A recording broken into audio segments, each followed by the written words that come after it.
Hello guys, welcome to Chinnu Sannu at vlogs. ಎಲ್ರಿಗೂ ದಸರಾ ಹಬ್ಬದ ಶುಭಾಶಯಗಳು. ನಂದಿದು ಮೊದಲನೇ ವಿಡಿಯೋ ಆಗಿದೆ. ಎಲ್ಲರೂ ಸಪೋರ್ಟ್ ಮಾಡಿ.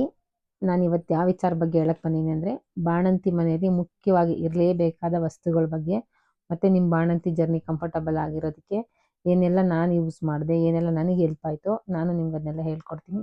ನಿಮಗೂ ಹೆಲ್ಪ್ ಆಗ್ಬೋದು ಅಂತ. ಡೆಲಿವರಿ ಆದಮೇಲೆ ಫಸ್ಟು ಚಾಲೆಂಜ್ ಮಾಡೋದೇ ಬ್ರೆಸ್ಟ್ ಫೀಡಿಂಗು. ಬ್ರೆಸ್ಟ್ ಫೀಡಿಂಗ್ ಮಾಡೋಕ್ಕೆ ನಮಗೆ ಕಂಫರ್ಟಬಲಾಗಿ ಕೂತ್ಕೊಂಡು ಬ್ರೆಸ್ಟ್ ಫೀಡಿಂಗ್ ಮಾಡೋಕ್ಕಾಗಲ್ಲ. ಯಾಕಂದರೆ ಮಗು ತುಂಬ ಚಿಕ್ಕದಿರುತ್ತಲ್ಲ, ಈ ಥರ ಹ್ಯಾಂಡ್ಲ್ ಮಾಡಿಕೊಂಡು ನಿಮಗೆ ಫೀಡ್ ಮಾಡೋಕ್ಕೆ ತುಂಬ ಕಷ್ಟ ಆಗ್ತಾ ಇರುತ್ತೆ. ಸೊ ನಾನು ಆನ್ಲೈನಲ್ಲಿ ಈ ಥರ ಫೀಡಿಂಗ್ ಪಿಲ್ಲೋ ಅಂತ ಒಂದು ಬೈ ಮಾಡಿದ್ದೀನಿ. ಈ ಥರ ಇರುತ್ತೆ. ಇದನ್ನು ಫಸ್ಟು ನಾವು ವಾಲ್ ಸಪೋರ್ಟ್ ತೊಗೋಬೇಕು. ನಾವು ವಾಲ್ ಸಪೋರ್ಟ್ ತೊಗೊಂಡು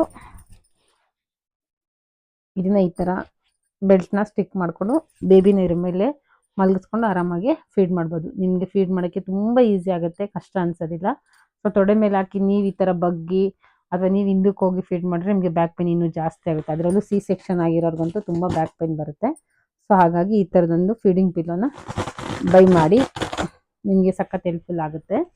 ನೆಕ್ಸ್ಟು ತಾಯಂದಿರಿಗೆ ಸೆಕೆಂಡ್ ಚಾಲೆಂಜ್ ಏನು ಬರುತ್ತೆ ಅಂದರೆ, ಡೈಜೆಷನ್ ಆಗ್ತಾ ಇರಲ್ಲ.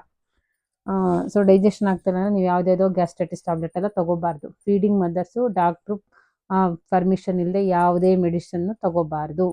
ನೆಕ್ಸ್ಟು ಚಾಲೆಂಜ್ ಬರದೆ ನಿಮಗೆ ಮೋಷನ್ ಪ್ರಾಬ್ಲಮ್ ಆಗ್ತಾ ಇರುತ್ತೆ. ಯಾಕಂದರೆ ವಾಕಿಂಗ್ ಮಾಡ್ತಾ ಇರಲ್ಲ, ಕರೆಕ್ಟಾಗಿ ಊಟ ಮಾಡ್ತಿರಲ್ಲ, ಕೆಲವ್ರ ಮನೇಲಿ ಕರೆಕ್ಟಾಗಿ ನೀರು ಕೊಡ್ತಾ ಇರಲ್ಲ. ಫಸ್ಟು ಚೆನ್ನಾಗಿ ನೀರು ಕುಡಿಯೋದನ್ನ ಅಭ್ಯಾಸ ಮಾಡ್ಕೊಳ್ಳಿ. ನೀವೆಷ್ಟು ಚೆನ್ನಾಗಿ ನೀರು ಕುಡ್ತಿರೋ ನಿಮ್ಮ ಮಗು ಅಷ್ಟು ಚೆನ್ನಾಗಿ ಹಾಲು ಬರುತ್ತೆ, ಅಷ್ಟು ಚೆನ್ನಾಗಿ ಡೈಜೆಷನ್ ಆಗುತ್ತೆ.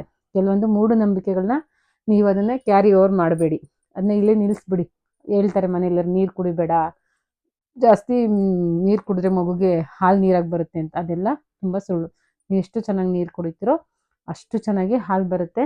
ನೀವೇನು ಮಾಡಬೇಕು ಅಂದರೆ, ಡೈಜೆಷನ್ ಆಗೋಕ್ಕೋಸ್ಕರ ಈ ಥರದೊಂದು ಬಜೆ ಕೊನೆ ಅಂತ ಸಿಗುತ್ತೆ ನಿಮಗೆ ಗ್ರಂಥಿಗೆ ಅಂಗಡಿಲಿ. ಇದನ್ನು ಬೈ ಮಾಡ್ಕೊಳ್ಳಿ. ಪ್ರತಿದಿನ ಊಟ ಆದಮೇಲೆ, ತಿಂಡಿ ಆದಮೇಲೆ, ರಾತ್ರಿ ಊಟ ಆದಮೇಲೆ ಮಿಕ್ಸ್ ಮಾಡೋದ್ರಿಂದ ತಿಂದ್ಬಿಟ್ಟು ನೀವು ಹಾಲು ಕೊಡೋದ್ರಿಂದ ಮಗುಗೂ ನೀಟಾಗಿ ಡೈಜೆಷನ್ ಆಗುತ್ತೆ, ನಿಮಗೂ ನೀಟಾಗಿ ಡೈಜೆಷನ್ ಆಗುತ್ತೆ. ಆಮೇಲೆ ನಿಮಗೆ ಗ್ಯಾಸ್ಟ್ರೈಟಿಸ್ ಪ್ರಾಬ್ಲಮ್ ಎಲ್ಲ ಆಗೋದಿಲ್ಲ. ಇದು ತುಂಬ ಇಂಪಾರ್ಟೆಂಟು. ನಿಮ್ಮ ಮನೇಲಿ ಏನು ಇಟ್ಕೊಂಡಿಲ್ಲ ಅಂದರೆ ಇದನ್ನು ಡೆಲಿವರಿ ಆದಮೇಲೆ ಇದನ್ನ ಬೈ ಮಾಡಿ, ತುಂಬ ಚೆನ್ನಾಗಿ ಹೆಲ್ಪ್ ಆಗುತ್ತೆ. ನೆಕ್ಸ್ಟು ನೀವು ನೆಕ್ಸ್ಟ್ ಬರದೆ ಮಗುಗೆ ಡೈಪರ್ ಹಾಕೋದು. ನೆಕ್ಸ್ಟು ಮಗುಗೆ ಡೈಪರ್ ಹಾಕಬೇಕಾದ್ರೆ ಮಗು ಸೈಜ್ ಏನಿದೆ ಚೆಕ್ ಮಾಡಿ ಆಮೇಲೆ ಡೈಪರ್ನ ಬೈ ಮಾಡಿ. ಡೈಪರ್ ಹಾಕೋಕ್ಕೆ ಮುಂಚೆ ಈ ಥರ ಫಸ್ಟು ಸ್ಟ್ರೆಚ್ ಮಾಡಬೇಕು. ಈ ಥರ ಸ್ಟ್ರೆಚ್ ಮಾಡಿದ್ಮೇಲೆ ಮಗುಗೆ ಡೈಪರ್ ಹಾಕಬೇಕು. ಡೈಪರ್ ಯಾವಾಗ ಚೇಂಜ್ ಮಾಡಬೇಕಂದ್ರೆ, ಮಗು ಯೂರಿನ್ ಪಾಸ್ ಮಾಡದೇ ಇರಲಿ, ಎವ್ರಿ 2 hours ಒನ್ಸು ಈ ಡೈಪರ್ನ ಚೇಂಜ್ ಮಾಡಬೇಕು. 2 hours ಒನ್ಸಲ್ಲಿ ಡೈಪರ್ ಚೇಂಜ್ ಮಾಡಾದ್ಮೇಲೆ ಮಗು ಮೋಷನ್ ಮಾಡಾದ್ಮೇಲೆ ನೀವು ಮಗು ಕೆಳಗಡೆ ಏನು ಬಟ್ಟೆ ಹಾಕಿ ಮೋಷನ್ ಮಾಡಿಸ್ತೀರಾ, ಮತ್ತು ಕೆಲವರು ನ್ಯೂಸ್ ಪೇಪರ್ ಹಾಕಿ ಮೋಷನ್ ಮಾಡಿಸ್ತಾ ಇರ್ತಾರೆ. ಅದಕ್ಕೆ ನೀವೇನು ಮಾಡಬೇಕು, ನ್ಯೂಸ್ ಪೇಪರ್ ಎಲ್ಲ ಹಾಕಬೇಡಿ. ಅದರಲ್ಲಿರೋ ಕೆಮಿಕಲ್ ನಿಮ್ಮ ಮಗುಗೆ ಪ್ರಾಬ್ಲಮ್ ಮಾಡುತ್ತೆ. ಸೊ ಅದಕ್ಕೆ ಈ ಥರ ಟಿಶ್ಯೂ ಸಿಗುತ್ತೆ, ರೋಲ್. ಈ ರೋಲ್ನ ನೀಟಾಗಿ ಈ ಥರ ಟೇರ್ ಆಗುತ್ತೆ. ನೀವೇನು ಮಾಡಿ, ಮಗು ಮೋಷನ್ ಮಾಡೋ ಟೈಮಲ್ಲಿ ಅದ್ರ ಕೆಳಗಡೆ ಈ ಥರ ಹಾಕ್ಬಿಟ್ಟು ಆಮೇಲೆ ನಿಮಗೆ ಇದನ್ನು ಥ್ರೋ ಮಾಡೋಕ್ಕೂ ಈಸಿ ಆಗುತ್ತೆ. ಬಟ್ಟೆ ಆದರೆ ಅದನ್ನ ವಾಶ್ ಮಾಡಬೇಕು, ಅದನ್ನ ಬಿಸಿಲಲ್ಲಿ ಡ್ರೈ ಮಾಡಬೇಕು, ಮತ್ತು ತುಂಬ ಕಷ್ಟ ಇರುತ್ತೆ, ಅದೆಲ್ಲ ಸ್ಮೆಲ್ ಆಗುತ್ತೆ, ಅಷ್ಟು ಚೆನ್ನಾಗಿರಲ್ಲ. ಮಗುಗೂ ಕಂಫರ್ಟಬಲ್ ಆಗಿರುತ್ತೆ. ಈ ಥರ ಟಿಶ್ಯೂ ಯೂಸ್ ಮಾಡಿ. ಆಮೇಲೆ ಮಗು ಮೋಷನ್ ಆದಮೇಲೆ ಬಟ್ಟೆಯಿಂದ ಒರೆಸ್ಬಾರ್ದು, ಹಸಿ ಬಟ್ಟೆಯಿಂದನೂ ಒರೆಸ್ಬಾರ್ದು. ಈ ಥರ ವೆಟ್ ವೈಪ್ಸ್ ಬರುತ್ತೆ. ಈ ಥರ ವೆಟ್ ವೈಪ್ಸಿಂದ ನೀಟಾಗಿ ಕ್ಲೀನ್ ಮಾಡಿದ್ರೆ ಮಗುಗೆ ರ್ಯಾಷಸ್ ಆಗೋಲ್ಲ. ನೀವು ಬಟ್ಟೆಯಿಂದ ಹಿಂಗೆ ರಬ್ ಮಾಡ್ತಾಯಿದ್ರೆ ಮಗು ಸ್ಕಿನ್ನು ಸಖತ್ತು ಸೆನ್ಸಿಟಿವ್ ಆಗಿರೋದ್ರಿಂದ ಸ್ಕಿನ್ ಎಲ್ಲ ಕಿತ್ಕೊಂಡು ಬಂದು ರ್ಯಾಷಸ್ ಆಗುತ್ತೆ. ಸೊ ಅದಕ್ಕೆ ಈ ಥರ ವೆಟ್ ವೈಪ್ಸ್ನ ಯೂಸ್ ಮಾಡಿ. ಅದಾದಮೇಲೆ ನೆಕ್ಸ್ಟು ಮಗುಗೆ ಸ್ನಾನದ್ದು ತುಂಬ ಇಂಪಾರ್ಟೆಂಟು. ಯಾವ ಥರ ಆಯಿಲ್ ಅಪ್ಲೈ ಮಾಡ್ತೀರಾ ಅಂತ. ಇವಾಗೆಲ್ಲ ಬೇಬಿ ಆಯಿಲ್ ಬರುತ್ತಲ್ಲ, ಸೊ ಈ ಥರ ಬೇಬಿ ಆಯಿಲ್ ಜೊತೆಲಿ ಕ್ಯಾಸ್ಟರ್ ಆಯಿಲ್ ಇದೆರಡು ಮಿಕ್ಸ್ ಮಾಡಬೇಕು. ಯಾಕೆ ಕ್ಯಾಸ್ಟರ್ ಆಯಿಲ್ನ ಮಿಕ್ಸ್ ಮಾಡಬೇಕು ಅಂದರೆ, ಮಗು ಡೈಲಿ ಬೆಳವಣಿಗೆ ಆಗ್ತಾ ಇರುತ್ತೆ, ಆವಾಗ ಸ್ಕಿನ್ನು ಈ ಥರ ಸ್ಟ್ರೆಚ್ ಆಗ್ತಾ ಇರುತ್ತೆ, ಸ್ಕಿನ್ ಡ್ರೈ ಆಗೋ ಚಾನ್ಸಸ್ ಜಾಸ್ತಿ ಇರುತ್ತೆ ಮಗುಗೆ. ಸೊ ಅದಕ್ಕೆ ಕ್ಯಾಸ್ಟರ್ ಆಯಿಲ್ ಸ್ವಲ್ಪ ಈ ಥರ ಬೇಬಿ ಮಸಾಜ್ ಆಯಿಲ್ ಎರಡೂ ಮಿಕ್ಸ್ ಮಾಡಿ ಮಗುಗೆ ಮಸಾಜ್ ಮಾಡಿ ಆಮೇಲೆ ಸ್ನಾನ ಮಾಡಿಸೋದ್ರಿಂದ ಮಗು ಸ್ಕಿನ್ ತುಂಬ ಚೆನ್ನಾಗಿರುತ್ತೆ ಮತ್ತು ಸಾಫ್ಟ್ ಆಗುತ್ತೆ. ನೀವೊಂದು ಟ್ರೈ ಮಾಡಿದ್ರೆ ನಿಮಗೆ ಗೊತ್ತಾಗುತ್ತೆ ಅದು ಹೇಗಿರುತ್ತೆ ಅಂತ. ನೆಕ್ಸ್ಟು ಮಗುನ ಏನು ಮಾಡಬೇಕು, ಈ ಥರದ್ದೊಂದು ಬಡ್ಸ್ನ ಇಟ್ಕೊಳ್ಳಿ. ಈ ಬಡ್ಸ್ ಏನಕ್ಕೆ ಯೂಸ್ ಅಂದರೆ, ಮಗುದು ಕಿವಿ ಕ್ಲೀನ್ ಮಾಡೋಕ್ಕೆ ಯೂಸ್ ಆಗುತ್ತೆ. ಕಿವಿ ಕ್ಲೀನ್ ಮಾಡಬೇಕಂದ್ರೆ ನೀವು ಕಿವಿ ಒಳಗಡೆ ಈ ಥರ ಹಾಕಬಾರ್ದು. ಕಿವಿ ಹೊರಗಡೆ ಮಾತ್ರ ಈ ಥರ ಕ್ಲೀನ್ ಮಾಡೋಕ್ಕೆ ಇದು ಯೂಸ್ ಆಗುತ್ತೆ. ಯಾಕಂದರೆ ಕಿವಿ ತುಂಬ ಚಿಕ್ಕದಿರುತ್ತೆ, ನಿಮ್ಮ ಬೆರಳಲ್ಲಿ ಹೋಗಿ ಕ್ಲೀನ್ ಮಾಡೋಕ್ಕೆ ಆಗಲ್ಲ. ಸೊ ಅದಕ್ಕೆ ಈ ಥರ ಬಡ್ಸಿಂದ ನೀಟಾಗಿ ಒಳಗಡೆ ಹಾಕ್ದಂಗೆ ಔಟ್ ಸೈಡಿಂದನೇ ಕ್ಲೀನ್ ಮಾಡ್ಕೊಳ್ಳಿ. ಯಾಕಂದರೆ ಸ್ನಾನ ಮಾಡಿಸೋ ಟೈಮಲ್ಲಿ ಸೋಪೆಲ್ಲ ಕುತ್ಕೊಂಡಿರುತ್ತೆ, ಕ್ಲೀನ್ ಮಾಡಬೇಕು.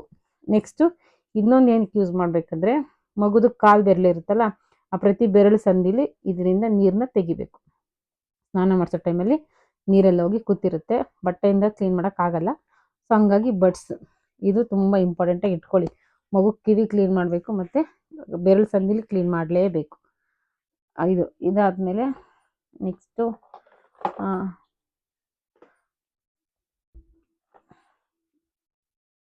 ಬೇಬಿಗೆ ಸ್ನಾನ ಆದಮೇಲೆ ಇಲ್ಲಿ ಹಳದಿ ಹಾಕ್ತೀರಾ ಗೊತ್ತಾ, ಅರಿಶಿನ ಪೌಡ್ರು ಮತ್ತು ಪೌಡ್ರು ಏನೂ ಹಾಕ್ಬಾರ್ದು. ಇಲ್ಲಿ ನೀಟಾಗಿ ಸ್ನಾನ ಆದಮೇಲೆ ಬಟ್ಟೆಯಿಂದ ಡ್ರೈ ಮಾಡಿಬಿಟ್ಟು ಹಾಗೆ ಬಿಟ್ಬಿಡ್ಬೇಕು. ಯಾವುದೇ ಹಳದಿ ಪೌಡ್ರಾಗಲಿ ಪೌಡ್ರಾಗಲಿ ಏನೂ ಹಾಕ್ಬಾರ್ದು, ಹಾಗೆ ಬಿಟ್ಬಿಡ್ಬೇಕು. ನೆಕ್ಸ್ಟು ಕಾಜಲ್ ಅಷ್ಟೇ, ಸ್ನಾನ ಆದಮೇಲೆ ಮಗುಗೆ ಕಾಜಲ್ ಹಚ್ತೀರಲ್ಲ, ಕಣ್ಣಿಗೆ ಹಚ್ಚೋದು ಐಬ್ರೋಗೆ ಹಚ್ಚೋದು ಅದೆಲ್ಲ ಮಾಡಬಾರ್ದು. ಸುಮ್ಮನೆ ಜಸ್ಟ್ ಒಂದು ಚುಕ್ಕೆ ಇಟ್ಬಿಟ್ಟು ಸುಮ್ಮನೆ ಆಗಬೇಕು. ಯಾಕಂದರೆ ಮಗು ಕಣ್ಣು ತುಂಬ ಸೆನ್ಸಿಟಿವ್ ಆಗಿರುತ್ತೆ. ಎಷ್ಟು ಸೆನ್ಸಿಟಿವ್ ಅಂದರೆ ಅದನ್ನ ಈಗ ಬೆಳವಣಿಗೆ ಆಗ್ತಾ ಇರುತ್ತೆ. ನೀವು ಕಾಜಲೆಲ್ಲ ಕೆಮಿಕಲ್ ಅಪ್ಲೈ ಮಾಡ್ತಾ ಹೋದರೆ ಮಗು ಕಣ್ಣು ಹಾಳಾಗ್ತಾ ಬರುತ್ತೆ. ಜಸ್ಟ್ ಒಂದು ಚುಕ್ಕೆ ಹಣೆಗೆ ಇಟ್ಬಿಟ್ಟು ಸುಮ್ಮನೆ ಆಗಬೇಕು. ಮೈ ತುಂಬ ಕಣ್ಣು ತುಂಬ ತಲೆ ತುಂಬೆಲ್ಲ ಹಚ್ಚಬಾರ್ದು, ಆಯಿತಾ. ಆದಷ್ಟು ಹೋಮ್ ಮೇಡ್ ಕಾಜಲ್ನ ಯೂಸ್ ಮಾಡಿ. ಇದು ಹೋಮ್ ಮೇಡ್ ಕಾಜಲ್ನ ರೆಡಿ ಮಾಡ್ಕೊಂಡಿದ್ದೀವಿ ಮನೇಲೇ. ಈ ಥರ ಫುಲ್ಲು ಡಾರ್ಕ್ ಆ್ಯಂಡ್ ಬ್ಲ್ಯಾಕ್ ಆಗಿ ಬರುತ್ತೆ. ನಿಮಗೆ ಈ ಕಾಜಲ್ ಬಗ್ಗೆ ಬೇಕು ಅಂದರೆ ನಾನು ನೆಕ್ಸ್ಟ್ ವಿಡಿಯೋ ಮಾಡ್ತೀನಿ, ನೀವು ನೋಡ್ಬೋದು ಹೋಮ್ ಮೇಡ್ ಕಾಜಲ್ ಹೇಗೆ ಯೂಸ್ ಮಾಡೋದು ಅಂತ. ನಾವು ನಮ್ಮ ಮನೇಲಿ ನಮ್ಮ ಮಕ್ಕಳಿಗೆಲ್ಲ ನಾವು ಹೋಮ್ ಮೇಡ್ ಕಾಜಲ್ನೇ ಯೂಸ್ ಮಾಡೋದಿರಲ್ಲ, ಯಾವುದೇ ಥರದ ಕೆಮಿಕಲ್ ಮಿಕ್ಸ್ ಆಗಿರೋದಿಲ್ಲ. ಸ್ಕಿನ್ಗೆ ಯಾವ ಥರ ಹಾರ್ಮ್ ಕೂಡ ಆಗಲ್ಲ. ಆಮೇಲೆ ಮಗುಗೆ ಮೇಯ್ನ್ ಯಾವಾಗಲೂ ಅಳ್ತಾ ಇರುತ್ತೆ ಮಗು. ಹಾಲು ಕುಡಿದ್ರು ಅಳುತ್ತೆ, ಹಾಲು ಕುಡಿದೇ ಇದ್ರೂ ಅಳ್ತಾ ಇರುತ್ತೆ. ನಾವು ಅಂದ್ಕೊತೀವಿ ಹೊಟ್ಟೆ ನೋಗೋಸ್ಕರ ಅಳುತ್ತೆ ಅಂತ. ಅದಕ್ಕೆ ಇದೊಂದು ಟಮ್ಮಿ ರೋಲಾನ್ ಅಂತ, ಇದು ತುಂಬ ಇಂಪಾರ್ಟೆಂಟ್, ನಿಮಗೆ ಮನೇಲಿ ಇಟ್ಕೋಬೇಕು. ಈ ಟಮ್ಮಿ ರೋಲಾನ್ ಇರೋದ್ರಿಂದ ನಿಮ್ಮ ಮಗು ಹೊಟ್ಟೆ ಸುತ್ತ ಈ ಥರ ರೋಲ್ ಮಾಡಿ 1-2-3 ಸಲ ರೋಲ್ ಮಾಡಿಬಿಟ್ಬಿಟ್ರೆ ಇದು ಮಗು ಹೊಟ್ಟೆ ನೋವು ಕಡಿಮೆ ಆಗ್ತಾ ಬರುತ್ತೆ. ಕಾಲಿಕ್ ಪೇಯ್ನ್ ಅಂತ ಬರುತ್ತೆ, ಸೊ ಅದು ಬರದೇ ಇರೋ ಥರ ಇದು ನೋಡ್ಕೊಳುತ್ತೆ. ಮಗು ನ್ಯೂ ಬಾರ್ನ್ ಬೇಬಿ ಯಾವಾಗಲೂ ಮೈ ಮುರಿತಾ ಇರುತ್ತಲ್ವ, ಸೊ ಅದೇ ಕಾರಣಕ್ಕೋಸ್ಕರ ಮಾಡ್ತಾ ಇರುತ್ತೆ. ಈ ಟಮ್ಮಿ ರೋಲನ್ನು ಹಚ್ಚೋದ್ರಿಂದ ಕಡಿಮೆ ಆಗುತ್ತೆ. ಮತ್ತು ಎವ್ರಿ 2 hours ಅಥವಾ ಎವ್ರಿ 3 hours ಒಂದ್ಸತಿ ಅದು ಹಚ್ಚ್ರಿ ಇದನ್ನು, ಸರಿನಾ. ಇದನ್ನು ತಂದಿಟ್ಕೊಳ್ಳಿ. ನೆಕ್ಸ್ಟ್